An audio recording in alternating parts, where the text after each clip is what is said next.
So, ito yung naputi namin guys. Ayan.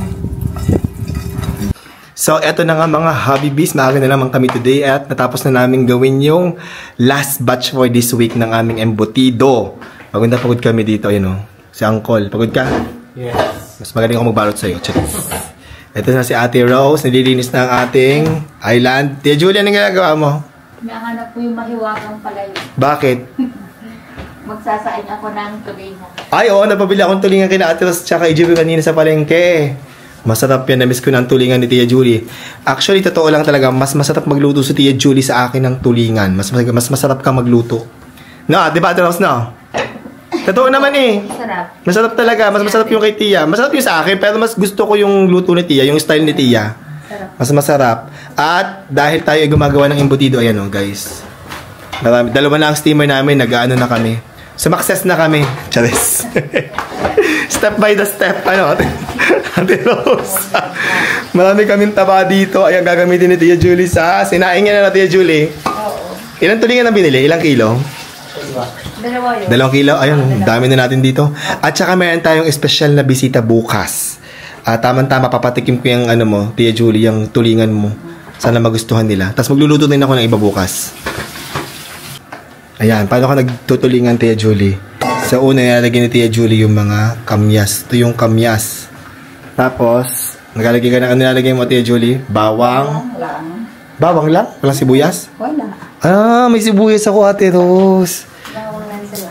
Baka nag-iiba ang lasa pag may sibuyas. No? Tapos ikaw, bawang. And then, Tia Julie, ang sunod? Bawang. Bawang, tapos yung taba. Taba. Tapos, walang luya? Wala. Tapos suka. Wala. Wala din. Tapos asin lang. Asin. lang. Hoy, gagayahin ko yan. Totoo natin yung gayahin. Siyempre, talagang mas masarap talaga ang pagkain kapag mas simple kaysa kina-complicate, no? So, andun pala yan. Tapos kalahati nito. Dami naman ng taba. Konti lang. Tatansyahin lang ni Tia Julie yan. Excited na ako, Tia Julie. Kaya lang hindi ko makakain yan. Naalis ako. May pasok ako today. Mamayang gabi, bukas. Sige. Try natin yan bukas. Ate Rose, kamusta na pala yung ating mga sili? Di ba natuyo na yun? Hindi ko pa po napitas. Tuyo na, sir. Ay, tuyo na? Opo. Ay, putihin natin.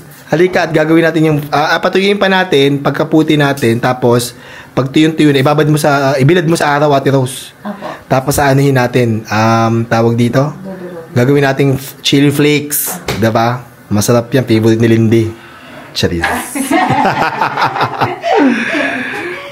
So, samahan niyo ako at ating puputihin ang ating mga siling natuyo na, Ate Rose.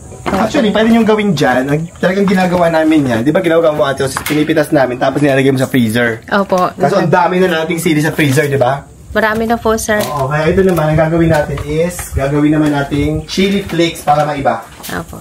So, putihin natin. Ay, tingnan mo, guys, oh. Tuyong-tuyo na po yan, So, sir. grabe sa bandami. Tapos namumulaklak pa siya. Tuyo na, oh. As in, tuyong-tuyo na siya. Ito, kukuha ko na isa, ha. Oh, tingnan mo, guys. Tuyong-tuyo. At pulang-pula. Ang ganda ng kulay. Ipapakita ko. Ate Rose, oh. Meron tayong bell pepper. Tanim ni Tia Julie, bell pepper. Yung kamatis, sir. Ang kamatis is hindi na ano, yung may bunga pero hindi masyado natutuyo din. Baka sobrang init dito. Naninilaw. Kailangan ilipat natin. Ang dami na naman na. Ay! Hala, yung aming ampalaya. Sayang, oh, Ate Rose. Hinog na. Nahinog na. Tsaka ito, pwede na itong kulihin. Tsaka ito pa, oh. Baka kailangan na natin putihin yung mga yan. Ang dami pa dito, oh. Ay, naku, mukhang masarap ang ampalaya bukas. Bumili pa naman ako ng ampalaya. Meron pala tayo dito. Di ba? Bumili tayo? Meron po. Bumili ako ng isa, sir. Uy, tsaka yung ating ano, oh. Saan po? Kalamansi. Ang daming bunga. Nakakatuwa. Pero ngayon, sobrang dami na puputihin natin na sili. Putihin natin to isa-isa. Dami, guys. Sobrang dami. As in, super dami. So, ito yung naputi namin, guys. Ayan, oh. Dami. Tuyo na siya. Actually, kailangan pa itong patuyuin pa ng bongga. Pag tuyong-tuyo na ate sa init ng araw, ibilad natin sa init ng araw, tapos gawin natin chili flakes. Opo. Dami. Ayan, nagtulong na si Uncle at saka si Tia Julie. Pati nga na sinaing mo, Tia Julie. Hala, kumasya? Oo. 2 kilo? Hala, nabingot ang aming palayok. Sino nagugas ng palayok? Bakit nabingot? Wala to si Wabi nagugas niya. Sino? Si Wabe? Si Wabe na naman. Nako, nabingot po. Siya na guhugas din eh. Nandito yung palayok. Tinugasan niya na. Ay, nabingot. Ayan.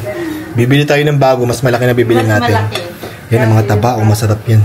Tapos ilang oras pinapakuluan yan, Tia Julie? Mga 2 oras. 2 oras lang? Ako kasi mga 4 na oras. So, gayon.